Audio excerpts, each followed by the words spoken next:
Welcome to the Good Luck Club podcast.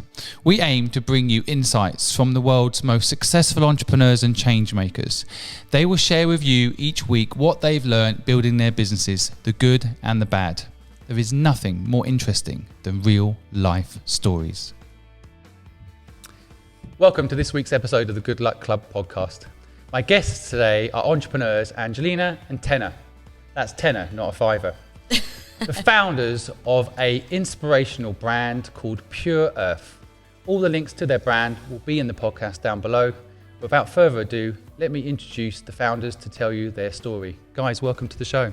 Thank you. It's wonderful to have you here. Great to be here. Thank you. Wonderful. Thanks for having us. Pleasure. Well, maybe we could start off by telling the audience a little bit about you both. Yeah, sure. So my name is Angelina. I've just moved outside of London after living in London for the last 16 years. I've taken the plunge and moved to the suburbs, so I'm in Surrey now. Got a house renovation that I'm about to start. I live there with my husband and my 3-year-old daughter. So a bit of a commute now going in, but I'm running the business with Tenna. We started it back in 2012, and it's been a real journey actually so far, but an exciting one. And what do you do at the business? What's your main role? So originally, Tenna and I did sort of everything together, and as it's progressed and moved forward, we've got different roles. And I'm marketing, and customer service. So that's the main area I cover, as well as sort of lots of other bits with all sort of small businesses that you have to do. Sure, totally. Tenna. Yeah, well, we've been self-taught, haven't we? We've been basically running the business from buying vegetables, going to the market, making all our juices ourselves in a small kitchen and home kitchen in Queen's Park, and with dogs and kids running around, and then got into a commercial unit about 6 years ago, the first one. I live in Queen's Park. I have 2 children. I'm a single mother. Well, it's 50-50 parenting. They're 8 and 6 years old. And Purearth is kind of our second child. We have 4 children, so it's kind of number 2 in that. Exactly what you mean. I have a 3-year-old, and it's the hardest business I've ever had to run, managing him. He doesn't do anything I tell him to do, but it's an absolutely wonderful thing to be a parent. But having a business really is like having a child. It's a good way to explain it. You have to nurture it. You have to discipline it as well. You have to get up every day and make breakfast. So it's about it's about really consistent like education, from like learning from it's Yeah, my 3-year-old teaches me something every single day, and I think businesses teach you stuff. Like sometimes people want to learn business. The best thing sometimes is just start a business. It will teach you, right? But like parenting, no one teaches you to be a parent. Exactly. It's a good analogy. And no one teaches you become a parent. You learn to be a parent. I think starting a business is a very similar point, isn't it? You try to do your best, and then sometimes it doesn't always go this way. But it's. And I think especially because everything that we've done is self-taught.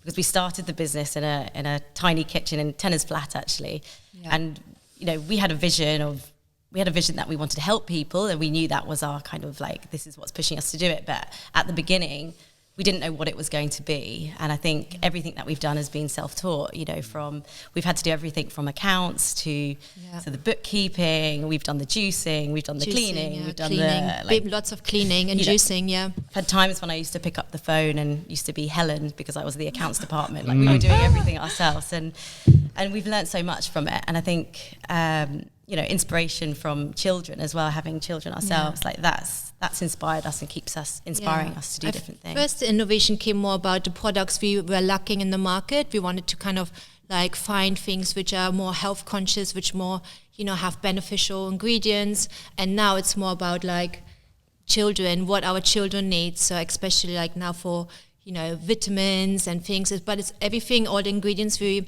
use are very functional and very close to nature and the earth as possible. So nothing is altered, nothing is really, no pure artificial. From the earth. Yeah, it's pure from the earth. So no artificial color, even in our blue drink.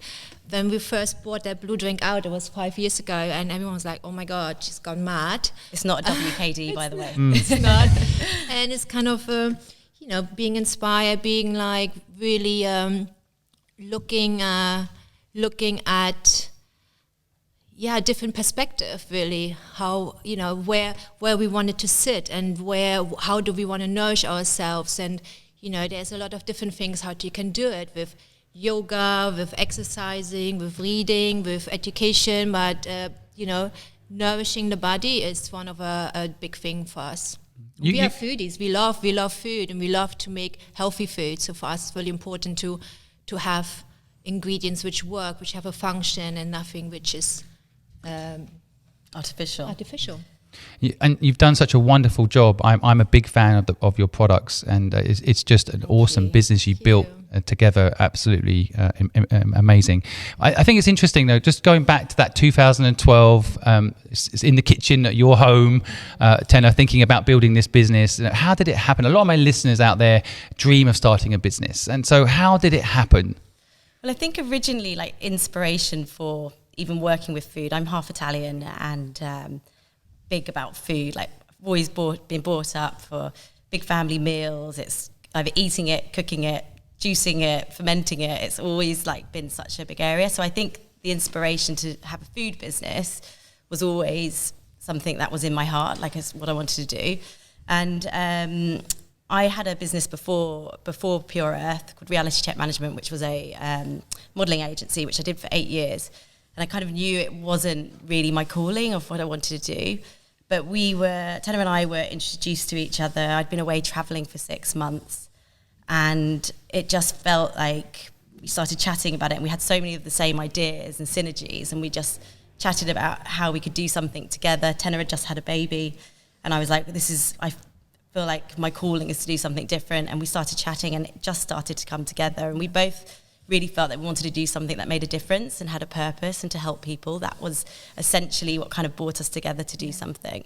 So what did you do with your previous business? Did you sell it? How did you manage to move on? After 8 years, I actually ended up passing it on to a very close friend who's running it still now, and it's really successful, and that makes me so happy because I got to a point, I'd left for 6 months to go traveling. It was like the business that I had run for that amount of time was felt like it was hindering my life. It wasn't what I wanted to do anymore. And I was just about to turn 30, and I was kind of at that I felt like a crisis stage that I needed to do something different. And probably looking back, like maybe I should have arranged like a thought, like why didn't I sell it or why? But it just didn't feel like the right thing at the time. It was like I just needed to move on. Mm-hmm. And when Tenna and I chatted about what we were going to do together, it was like that epiphany moment where it was just like, this is what I need to be doing. Yeah, and then within a week, I was just like, I will never go back. We designed the logo, we designed everything, how we want to do it. And for me, it was a little bit different. It's kind of started like about 10, 15 years ago or 12 years ago, where I was working as an event manager. I was looking after, I was employed by Sketch, which was a really great job. About 10 years ago, and I was working with artists, modern artists. Street art just came onto the market, and I was basically working day and night. So burnt out. There's a lot of shiny moments, but there's a lot of dark moments as well in that kind of industry. So, and I thought, oh gosh, this is really burning me out. And I had a scooter accident on the way to work, and I kind of like had a little bit of a wake-up call and said, I have to slow down, and went to Bali to a detox retreat, yoga detox retreat. Became a kind of a very spiritual moment for me, kind of a wake-up call, and what I wanted to do, a kind of whole cloud has lifted for me, and really spent about 3-4 weeks there. Really got in tune with nature, in tune with myself, and really kind of looked at what I wanted to do. Did a lot of meditation, really had surrounded by this beautiful country. I mean, Bali is like my second home now. I just love it. Felt really inspired by the Balinese, like jamu jamu and anything. Traveling always has helped me to grow in the sense of, learning different cultures, different, like anything from Chinese medicine to Ayurvedic medicine. I wanted to learn those ancient kind of theories and how people make things in their cultures and kind of bring that back to the UK. So I kind of really wanted to learn more about it. I wanted to learn more about detoxing and how it works. It completely transformed my life. The experience in Bali I had sounds maybe a little bit like, wow, it's a bit over the top, but for me it was a big switch moment that I didn't want to work for anyone anymore. I wanted to work for myself, set my own kind of rules, and so we got together. I started a little bit before I met Angelina, and already got like, oh, this is really, working, and I really wanted to understand more, and I studied with some of the pioneers, like 12 years ago or 10 years ago. There was nothing about raw food nutrition, superfoods. None of that was still available to us. So I spent a year in the US studying with Gabriel Cousens, who has a very much a scientific approach, and then also with my other mentor, who I'm very close to as well still, David Wolfe, who is all about superfoods, very approachable guy. And every time I'm a little bit stuck in my creative sense of making new innovations, I always kind of ask him for help and get a little bit of reassurance that I'm on the right track. And yes, we need to have new products out there which really help people. Well, we all need a David in our life. Yes, right? we all need a David in our life. Totally. It's very interesting to me, I think, for the audience to pick up on that there's two very different paths that you described to get to the same conclusion. And so, I actually want to unbox both of your stories a little bit. I mean, first of all, I do think, Angela, your story is really, really important for people to understand. There's a lot of people I get messages from who have started businesses and they feel trapped. And so even if you start your own business, sometimes that business can end up owning you instead of you owning the business. Yeah. And I think it's very brave to do what you did.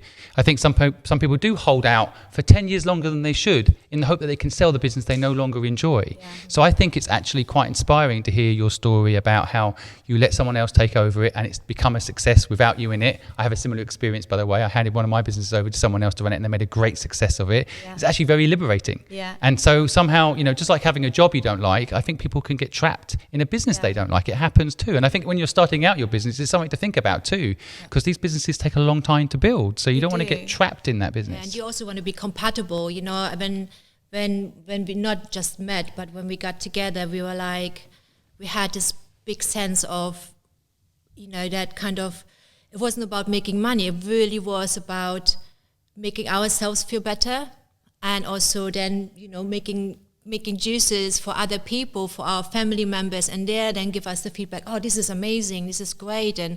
And then Facebook happened, and we had a platform on Facebook, and everyone was commenting, and it never really stopped from there. Yeah. So that's how you started? You basically put up a post on Facebook, and people loved it, and that's how it began, was it? Yeah, and friends and family. So we tried and tested everything on ourselves first, and we really felt like huge benefits. And we're kind of at a point that we need to share this with people. We need to let people know like what we can do to help them. And so friends and family started to try the juice detox and the plans that we were putting together, and had amazing results. And that just kept driving us forward. And then they would tell the next person, organically they tell the next person. It just started to build a business.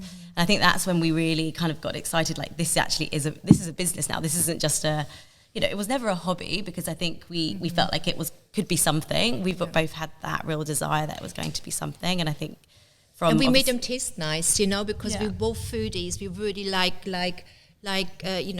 there's some green juices out on the market where like, oh my goodness, I don't want to drink that. So we made this experience pleasurable for people without using ingredients which are too sweet. So for us, we had kind of a zero sugar policy from the beginning. You're very ahead of your time on that stuff too. We were like, no one knew what was cold pressed.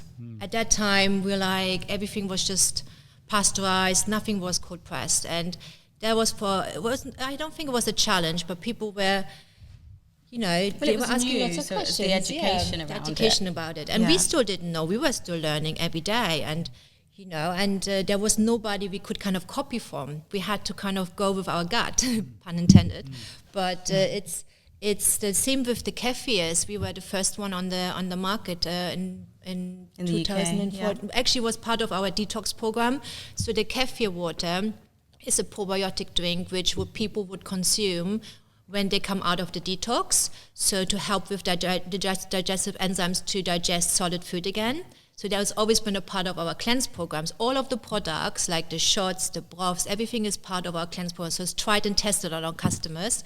And the feedback was like, people can't be cleansing all year round, so they want having like a detox cleanse, let's say for a week, and then they want to still continue and have healthy products in their lives on a daily basis. So that's how the retail market evolved, but it's a completely different business model to like a bespoke cleanse package.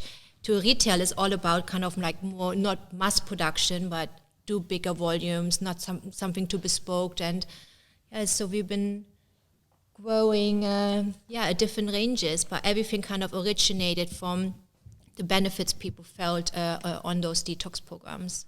I think for a lot of people listening, I think a lot of people want to start businesses, and a lot of our audience is like that.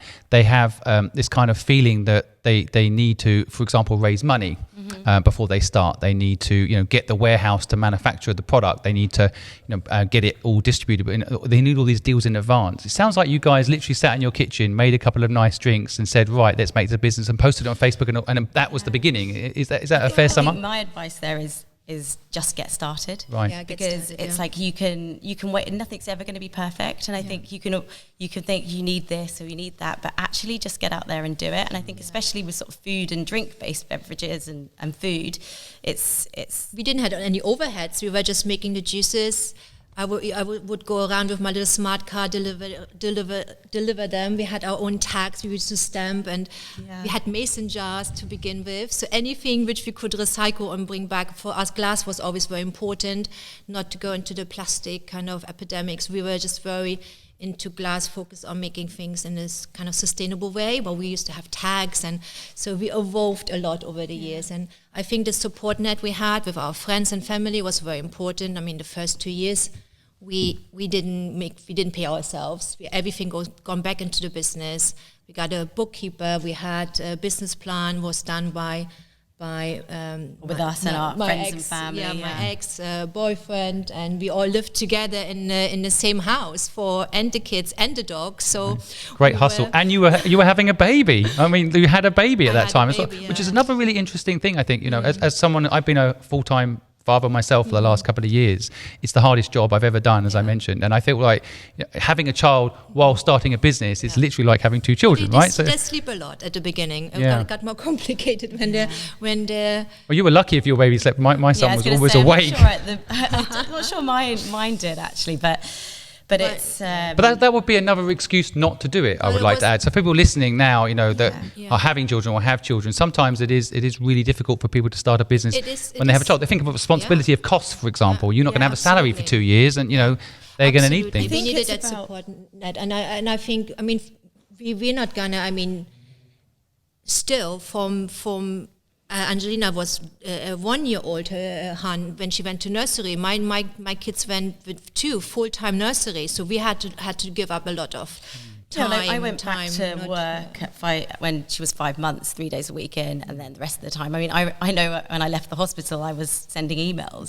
So there's so much that goes into it when you're a parent and running your own business, because it doesn't stop. Totally. And you think you can take a step back, but I find it very hard to take a step back, even on holiday or any of those times. It's very hard to do that. And but my instinct of you would be you'd be like that even if you work for someone else, though, right? I mean, it's probably why you're a success today. It's probably your nature, regardless. And I actually, not that I don't think entrepreneurship is for everyone. I think it's for more people than they realise. But one interesting thing about this concept is that if you have a child, in a way, if you make your business work, you can actually make your personal life work around the business. In other words, if you're the boss. And you want to spend the afternoon with your child, you can. Whereas if you work for someone else, it's a little harder. Yes, that might mean you have to work in the evenings or early in the mornings and do some hustling, but the actual freedom piece is really valuable over time, right? We were working every day. We were working even throughout Christmas, New Year's. We had, because and even now, to be fair, it's not like you get home and it switches off. I feel like it's one shift to the next shift. There's always something to do, and it doesn't. I think because it's so exciting, like the point we're at. It's obviously a job, but it's like there's that trust that it's going to be something and it's going to keep growing, and that just really keeps driving me. And originally I started my first business when I was 21, so I went from from college, got a work placement, and went straight into a work placement, which then led on to me staying there for around 2 years. And I set up my first business, which was a modelling and acting agency. Did that for about a year and a half with somebody, and it didn't really quite work out and didn't feel like it was the right thing. And then I set up on my own at like 23. And then that's what I ended up doing for 8 years. But when you were talking before about not feeling it's the right thing and saying it for a long time, I think I was in it for 8 years, but I actually think probably for the last like 3 or 4 years, I was thinking, this isn't right, how do I get out? But I just wasn't that person that would give up on something. Mm-hmm. So I think it was only when like a real opportunity came around again and it felt it was right, which is probably, timing has a lot to do with it. It was the right thing to do then. Yeah, having the ability to realise that you should stop something, I think is harder than just keeping going.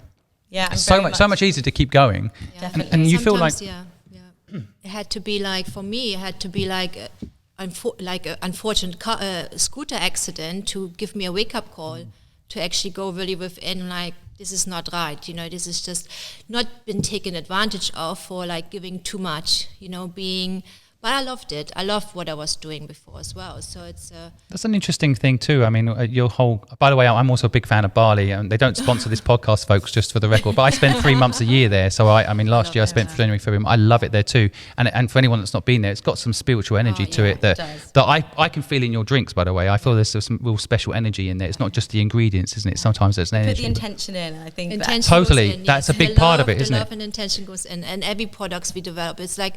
But there's a lot of times when you have that creative blockage where you have to go within. So I normally go into nature and like go into find inspiration to what to do. And there was a few years where, it was a struggle, and it was kind of, what we're going to do if people the perception of people taking on some new products is not easy. And especially when you do innovative products which are not on the market, launching them, and with all these EU regulations and restrictions on labels, it's not easy. So lots of products now these days the innovation comes through the organic sector.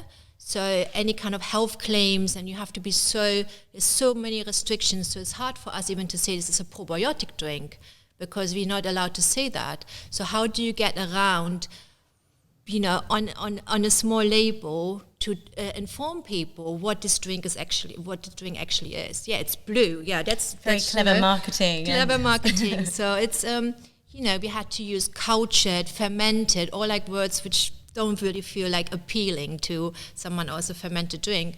But there's a lot of sometimes you have to break the rules a little bit, and especially with those regulations so it's been a fun ride, and the perceptions of people taking the product on and liking it makes you like, oh, there's actually big rewards in the actual people enjoying the product. Lucky where Planet Organic is giving us the kind of platform over the years to try and test products. We had almost 19 products on the market at one point, anything from cold brew coffees to shots to 3-day shelf life of 3 days on our juices.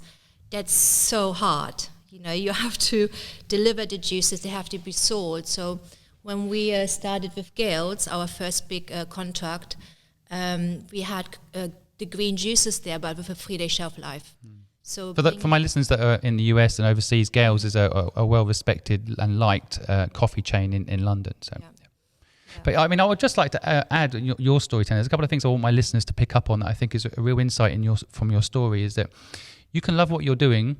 You don't need to have a bad life event to actually realize, although you might like what you're doing, you could be doing something better or different. Yeah. And so, you had an accident which changed your life. I know people that have got cancer and then they've analysed their lives and made some changes, but you do have the ability to make that change without that sort of dramatic experience. And one way I think to do that is to go and have some time out, some time to travel, time to see the world, if you can. Of course, right now with things like COVID, it's not so easy. But I have seen a lot of people now that have had 3 months at home, and that's just just as good. Goodness, yes. 3 months at home, no longer on planes all the time, no longer jumping around to all these different meetings, and they've had a time to internally reflect and realise that they're meant to be doing something else with their lives. And I think the step that you took of actually actioning it is actually just as important, right? And so, maybe not going to Bali, we don't want to promote Bali too much, and it's prohibitive for some people to get there, but the point is that it's that experience of taking time out, figuring out what actually matters to you, and then reinventing what you want to do going forward. I think that's a really inspirational insight that people should pick up on. The last 6 months now, being on furlough, I was furloughed because I have 2 kids and no school, and it's really like you take a step back. I actually developed hobbies again. It just gives you so much time to actually take that break, that internal break, and it's about like spending more time with your kids to really get to know what before it was like dropping them at 9 o'clock, school run, then going to work, 3 o'clock you pick them up, you bath them, you feed them, and that the day is over. You have the weekends, and then the weekends you want to chill out and do a yoga session. So it's kind of like spending more time with the kids, really kind of put lots of things in perspective for me. So I think you have to see the positive and the negatives from what happened over the last 6 months now, 7 months. Yeah. And I think it's really important to have that downtime, to have that time to be with yourself. And I do a lot of meditation, so for me it's been that really helped me over the last 15, 20 years, really, to yoga, meditation, to really digger. Yeah, that's right. Dig deep into your soul and what matters to you. And to really just kind of reflect on what's been happening and what's going on inside of ourselves and with the business and where we're at. So people need to do that more often. I definitely think that even if you are a successful entrepreneur, making sure that you're still happy, because you're successful entrepreneur doesn't totally. I mean, it's very interesting for me. I think this whole construct, sometimes this work-life balance, I think, is a little bit what you're talking about here. Sometimes we feel like the system is there, for example, to take our kids to school, and we pick them up at 3, and then we have to work within that confines. And I actually, for example, my son was here earlier just before we started recording the podcast today, and he was playing in the library here, and we're having fun. And I like that kind of, frankly, no separation. I don't like the system sometimes that's been built around this 9 to 5 construct. And in fact, for entrepreneurs, it's not very convenient because our lives aren't 9 to 5. So suddenly our kids have to fall into a 9 to 5 system, and it's not necessarily a good thing. So like you say, having a change, having a break gives you a chance to reflect, right? So I'm pretty sure, I've got an image in my head that your kids have been helping you with this business. They've been giving feedback. Boxes. Totally, Taping boxes is the best Christmas present for them. And kids love nothing more than to actually be involved. And I know a lot of, this morning, a single mother reached out to us saying, she wants to start a business, but she finds it really hard to do it. And the general advice is that, you do it with your child, not when your child's asleep or when your child's not there. You engage them, and children love nothing more than to actually be helping, right? To be a part of it. Make it work around your life. Totally. You have to make it. And there are sacrifices you have to have, but you can make it work as well. I think there's always a way, and it's. You proved it, guys. You have made it work, and you have proved it. Well, it's not always been easy. It's been a challenge experience as well. Ups and downs. There's a few hits there. You sometimes the uncertainties. Do you get it right? The move from a home kitchen to a commercial kitchen was really hard. A lot of time and big investment probably as well. Well, I mean, we've had not at that time, but we've had investment, and as well, there's been points for us which has been difficult decisions, as giving up more equity of your business for investment, and because we're an actual manufacturer as well, so to make the steps that we need to do to scale the business, we have had to invest, and it's kind of getting to that point where it's like, do you keep the business at one level, or do you give a bit more away and you're a smaller piece of a bigger pie? And I think both of us, we've been very aligned with where we want to go and our goals. And that's really helped us drive the business forward, that we know that we've got to let go at points as well. And I think that's really important for entrepreneurs. Sometimes you want to do everything yourself because you're perfectionists. And actually, now is a really great example that we're at a point that we've been able to bring in expertise. We've got a new general manager, which is absolutely brilliant for the business. We're growing the marketing team, we're growing sales team, and it's Now we can't do everything, and actually we're going to bring in people that can do those things better. And even better than us, yeah. Which this is like this. It's fantastic, because we can really just see now, it's like we can see where the business can go. And I think it's really strengthening our whole vision of what to do next. And we're working currently at the moment on our 3-year business plan, and we're going out for investment very soon. And it's a huge job, because it's, putting that plan together, and you've got to go out and pitch to people, and no different to out there selling your products, right? It's a whole different business model, but it's the same thing, going out there and pitching what you've got, and it's a big job. We had a really good board of advisors. We had great investors, really. We were quite lucky with, we have 17 investors right really now. supportive. Was it luck? What is it like? Was it luck? Was it luck getting those investors? Was luck's part of our theme, you see? I think it was right time, right place. Right time, right place. I actually really believe in luck. I really believe that there is like a time and a place that things happen. But I also think it's about, sometimes it's about an opportunity, which I guess is luck as well. It's like if that opportunity arises at that time. And I think we've been quite lucky that the opportunities have been there at certain points, and we've been able to grasp it. And it's that's like little allowed journeys us to grow as well in between, so sometimes we had like a journey which one year we had quite bad luck, but then we put that around. It's like, it actually give us, we can't stop. We just have to keep going. There is the purpose there. There is the purpose, like we have to keep going. It's like, yes, you take a hit, and things don't always go your way, but it's I think it made us stronger, and I think we had each other to lean on, which I think I don't think I could have done this for myself. Same. And we've had each other. It's been we've been cheering each other up. We've been going through tears, and we probably know each. We know each other probably better than any of our.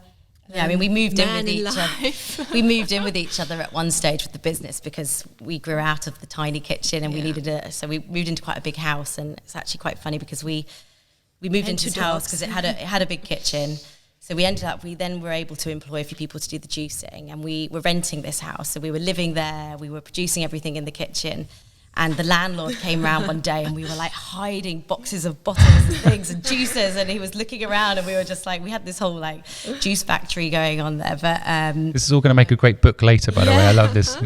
We hid in our own home, so that we but then we were approached for retail, and it was like, okay, we need to go into a commercial kitchen here, because we can't be doing this at home anymore. So we quickly made that move, and had a bigger juicer. We had the first like cold pressed big juicer called the X1, and big machine making 60 liters an hour. We were like, wow. Before we were doing these kind of little hand juices, and they would just break down because they was too hot. We were supposed to only use them for an hour or two, and they would burn off, and we're like, no. You've got to have those smaller machines to appreciate the bigger machines, yes, right? You do. But there's a couple of really important things that you guys have said there that I want to make sure the audience pick up on, okay? The first thing I think that's really interesting is what you said earlier, Angelina, sorry, I keep saying names wrong, about the concept of your first partnership wasn't quite right. The co-founder relationship is so important.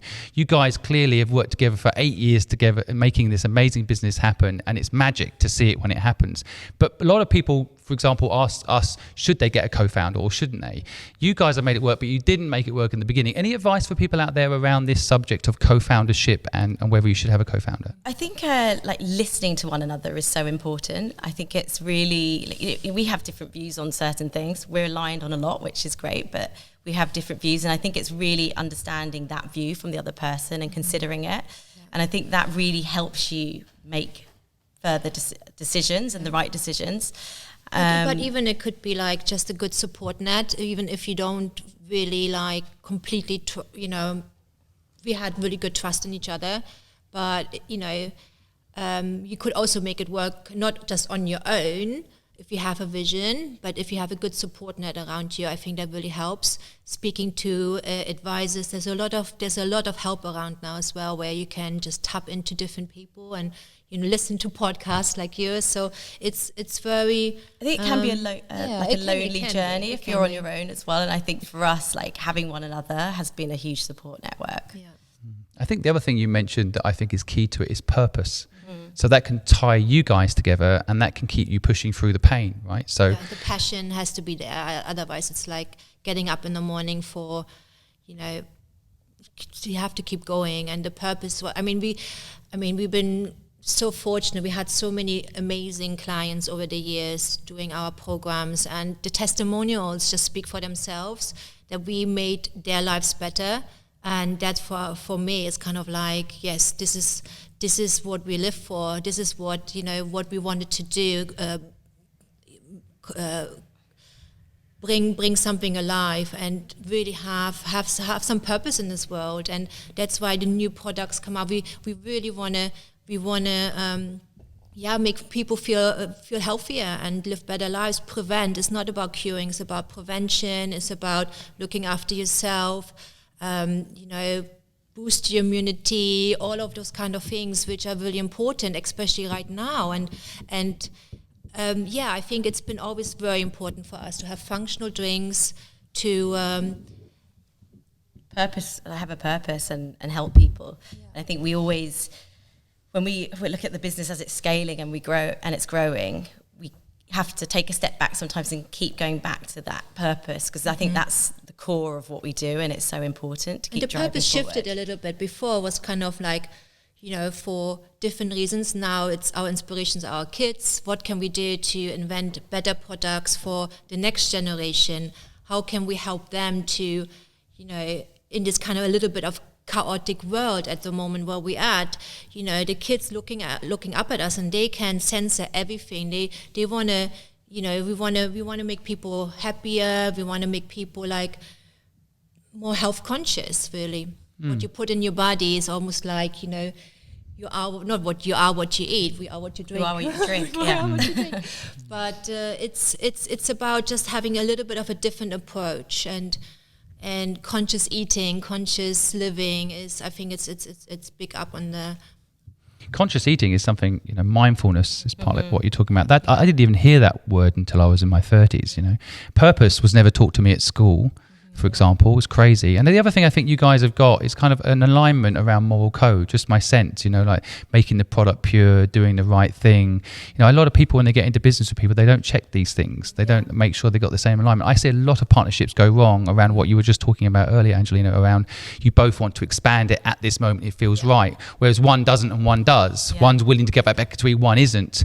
The fact that you guys managed to stay aligned is a big part of it, I think, that makes you successful. It's a turning page now. It's 8 years in the business now. There is, it's sometimes like Angelina said, you have to start delegating. We have to step back a little bit and let people do the job who are really great at that. Right. And having a team around us who has the same vision, the same culture, the same. We're like, wow, actually, this is great. This is fantastic to have these new collaborations and. All these kind of interesting relationships, really, which are forming day and day.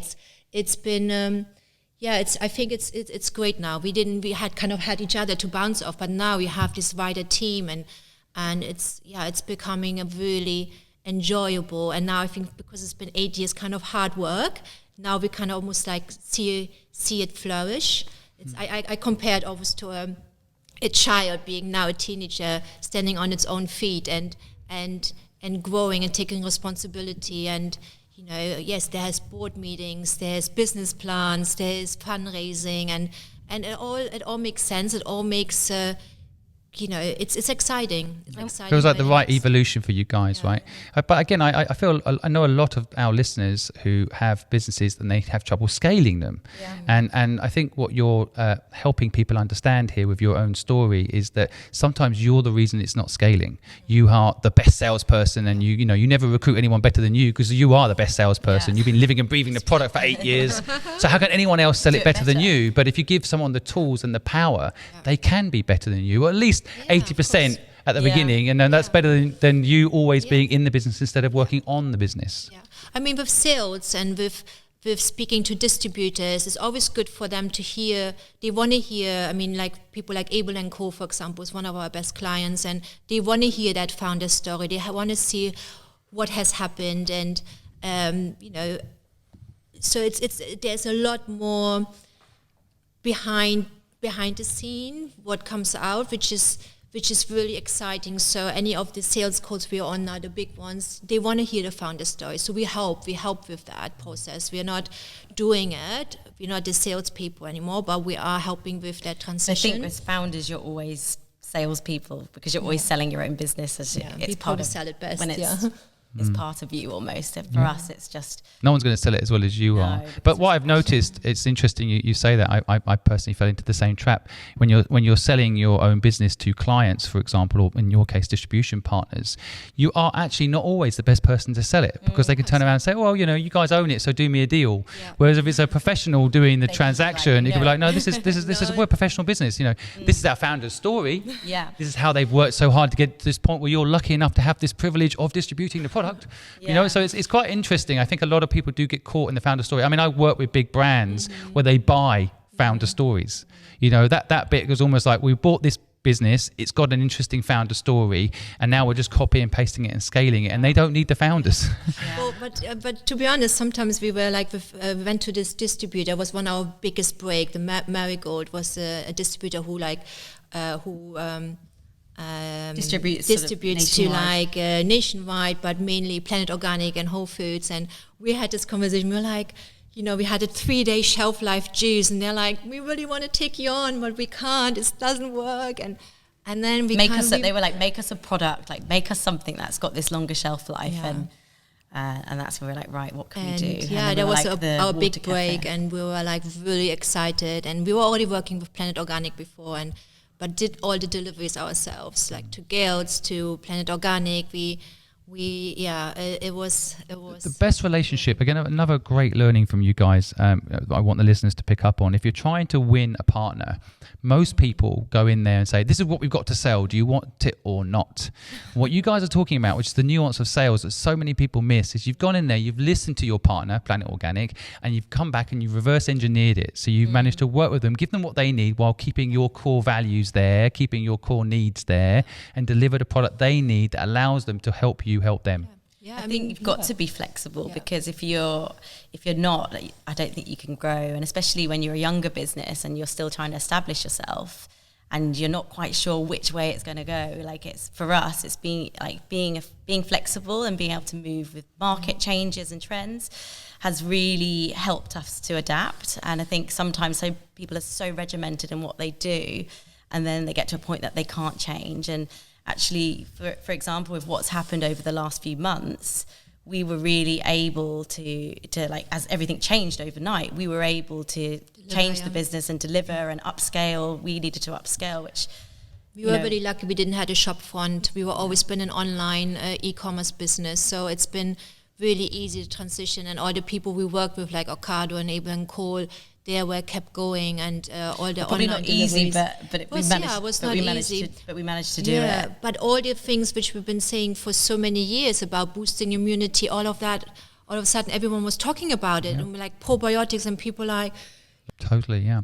I mean, I wonder if you guys have an opinion based on both how you've ended up being entrepreneurs and running this business. If you think entrepreneurs are born or bred.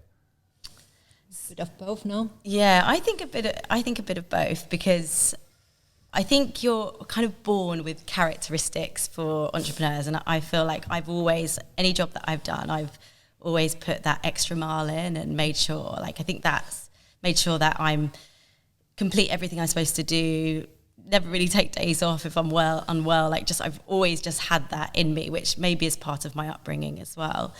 And then I think it comes back to, and I mentioned before, but opportunity as well. And I think you learn as you go along, and I think the bread part, that's probably the bread part of it. You learn as you're doing, like working on the business, you're kind of learning new skills all the time. So yeah, for me, it's a bit of both. Yeah. I mean, I got really inspired from my grandmother, really, when she was like a herbalist, and she was a farmer, a beekeeper. So I always saw her like in her house. She was making creams, and she was making nettle teas and chamomile teas. And I grew up with a lot of animals as well, so I always felt very strongly about animal welfare. And I was always been a bit of a rebel as well, I must say. I've always been kind of like wanting to help the majority Majority. Either. You can help both, majority or the minority. They both need help. But I always kind of felt like, I want to do something. I want to do something great in life. And some of the things when I look at now innovation, I go back to those years when I was quite inspired. Yeah, I got inspired. So I don't have like that entrepreneurial gene in my family as such, but I think you have to be a bit of a risk taker. You have to be someone who has, let's do it. It's let's trust, go for it. I think for me, it's really trusting and making that leap of faith. And the difficulty sometimes for people is thinking, well, I can't afford to do it. And maybe I speak for myself, but I've always just thought, just do it, like just give it a go. Don't let that funding be an excuse. Yeah, like don't make it an excuse. Just get out there and do it. Yeah. And it's worked for me so far, but it's not been easy. But it's worked by just taking that leap of faith. Leap of faith even. So just trusting in what you do. Yeah, my listeners know my view on this. I really believe no one's born anything. No one's born a doctor. No one's born a lawyer. We all end up getting influenced. I mean, I know an accountant who's an entrepreneur, for example. You wouldn't think an accountant is an entrepreneur. Some reason people don't connect the two, but of course they can be. You just hire the marketing people, for example, right? But it's very interesting, I think, what you just said, Tenna, about your grandmother, because I think what we can do in life is you can surround yourself with people that inspire you to do things. So that can end up being that nurture bit you wish. It might not even be your parents, because my parents were both entrepreneurs as it happened, but I know plenty of very successful entrepreneurs whose parents weren't, but they had someone in their life that inspired them. So surround yourself with those people and you can learn to do whatever you're meant to be doing, right? No, it's great. I mean, we're pausing and thinking about that for a moment. It's a deep moment, isn't it? It's interesting question, really.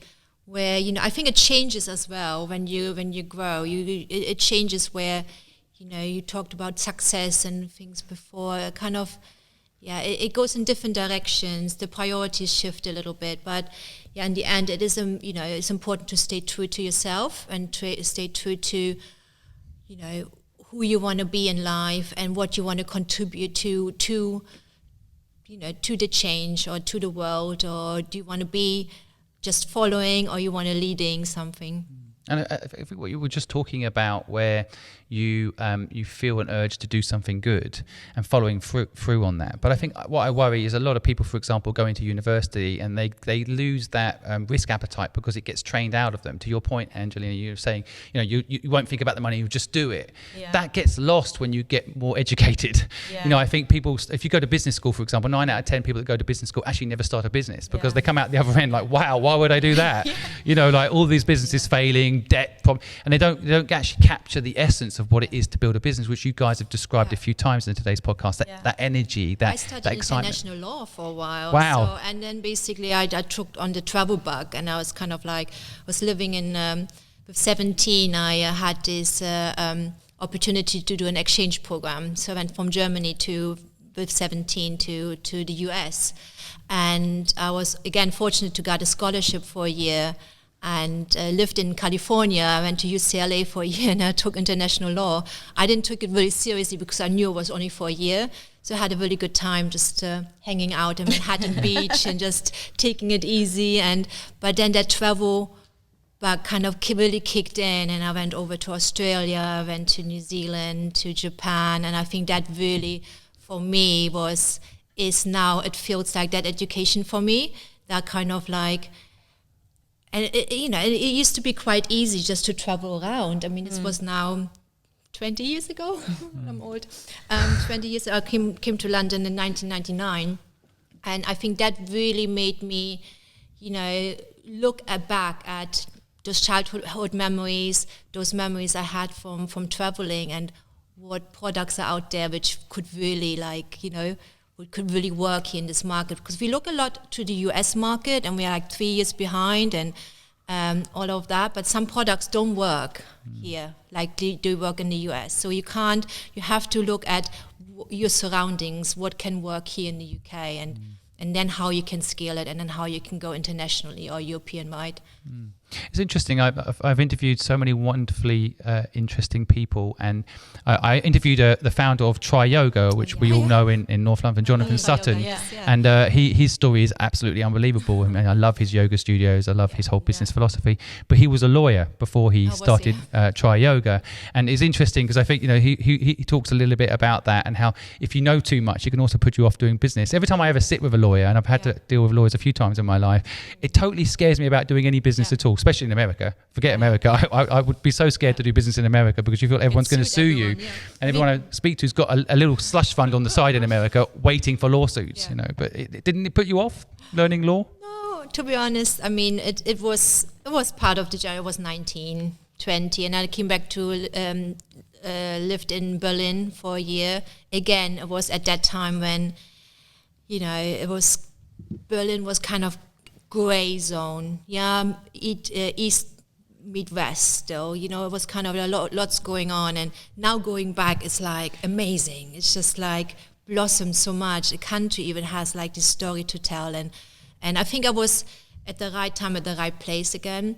Well, it was not my parents were not happy that I just dropped off. And well, that's an interesting subject on its own, isn't it? What you mentioned earlier, you had a lot of support from your family when you started the business. But I'm sure in the background there must have been at least one or two people saying, how competitive the drinks business is. Are you sure you want to do this? Did you have that? And did you overcome it? I think they were fully supportive. Oh, you're amazingly lucky. lucky. Drinks, they wanted us to do more. So it shows you had the right people in your life, because I know a lot of people that do get put off by their peer group. And I do the drinks business. If you researched it, anyone starting a drinks business will be put off as soon as you realise. For faith, we were just always like, let's just do this.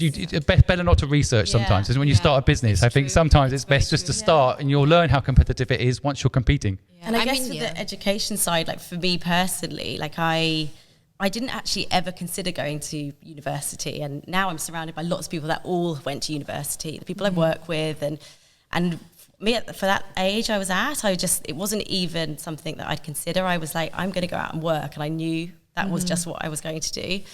So I think my education has been around is working. Like from 17, I did my first internship at college, and they offered me a job, and they kept the position open until I'd finished.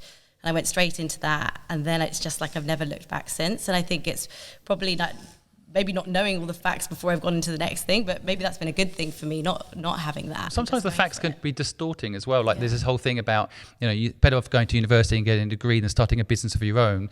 But the reality is that if everyone who was going to university didn't go to university and started a business of their own, there'd be more successful businesses, and the stats will be reversed. So the stats can tell you whatever story you want. So that's why sometimes it's good to ignore them.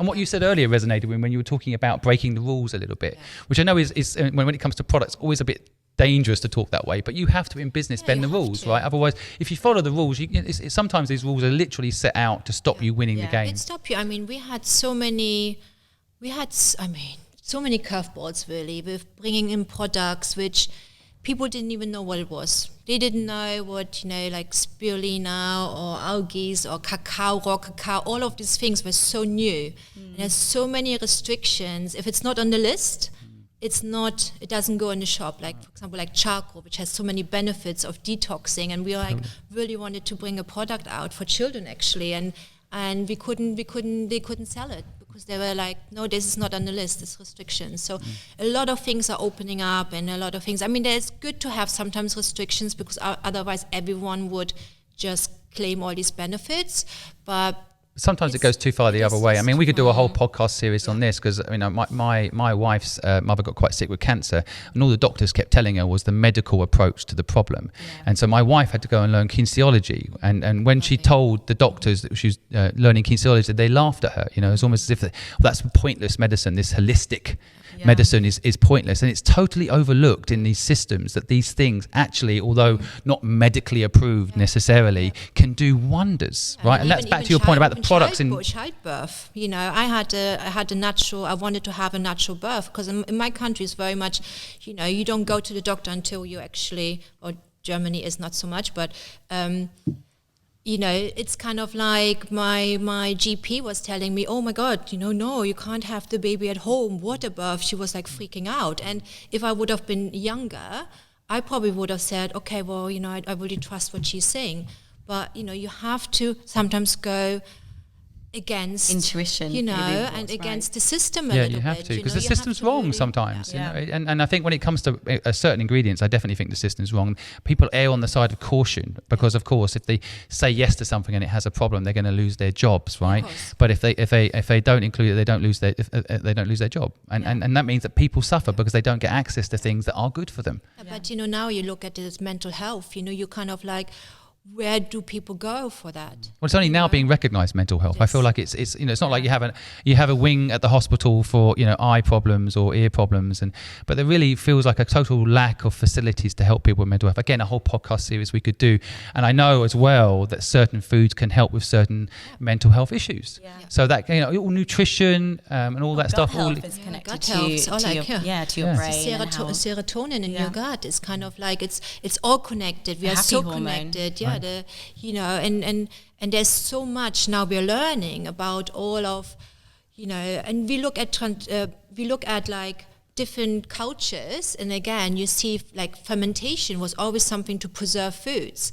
You know, you take cabbage and you make kimchi out of it. You actually bring it alive, and you're giving it beneficial what you call it, you know, bring it back to life. yeah, basically. it's kind of like you're preserving foods, and it's been done in so many different histories, preserving, like, you know, anything from meat to fish. You know, it's kind of it's a whole kind of new tradition. We look, and what we do as a business, we married is we kind of like put ancient tradition traditions, and yeah. put a modern spin to it. So we come from a juicing background, and this is kind of kefir water, but we're adding like superfoods, we're adding like this extra to make it palatable as well. And I mean, again, I think we could quickly become a food show, and I love the idea of talking about this. We should have a separate podcast, maybe another time. I love this subject, and I think people need to know about food more. So, but what I really love about what you're describing here is that people can understand that the rules are there to be broken. Product life on shelves means that some ingredients can't go on the shelf, but they can go online and order products from you that have these things in them because you're doing them fresh, you're making them fresh. So that's something I think people need to know, and they need to know when they're building their own businesses that there might be the present system, you know, let's say pre-COVID, of distribution in retail, but there is a future that is online that can be very positive because you can get it to people quickly, it's fresh, therefore you don't have to exclude or include anything that's not good for them. We had a 254% increase in sales of since over the last sort of 3 to 4 months, and that was all e-com online. So it just shows like online businesses now, it's like it's opened a whole like new area for people. So I think you'll see a lot more like going that way. A lot more businesses are having to adapt and change, and new businesses and new people starting businesses like online, I think is going to be the future. Well, I've got products in front of me here, which I feel like, as they're on my podcast table, they're now mine, and we're going to give them. We're going to give them away to our audience as a competition afterwards. So we'll run a competition to give this away so people can try the product themselves directly. But I think, and I could talk to you guys all day long. I think we've literally just come up with a new podcast show talking about health and nutrition, which we should do. But I think my audience tend to listen for an hour while they're going for a run or so. Sure. So I guess I'm going to have to wrap up, although I don't want to, and ask you just kind of a light question at the end. If you guys went back to the younger you and gave some advice, what would it be? I think I would just say, like, trust yourself, like have trust in your decisions. Don't wait for somebody to validate what you want to do, and just really take that leap and just go for it. Yep. You're the same? Well, maybe 10 years ago I could have maybe did a different leap in a different direction, but yes, it's all good. I think it's all part of a journey. The journey has no beginning. It's like, it's kind of, this is what kind of Purearth as well is about. You know, you can start any time in your journey, any time in your health journey or other journey. But no, I think, you know, I'm pretty happy with how everything has gone and where we're at, and yeah. Well, it's a inspiration to hear your story. I've really enjoyed it. I hope my audience have done too. Thank you both for taking the time to come and tell us your story. Thanks so much for having us. Real pleasure. Thank you. Thank you for listening to this week's episode of the Good Luck Club podcast. Our live studio audience clapping in the background, giving us some much love that we need, which we also want from you guys listening out there.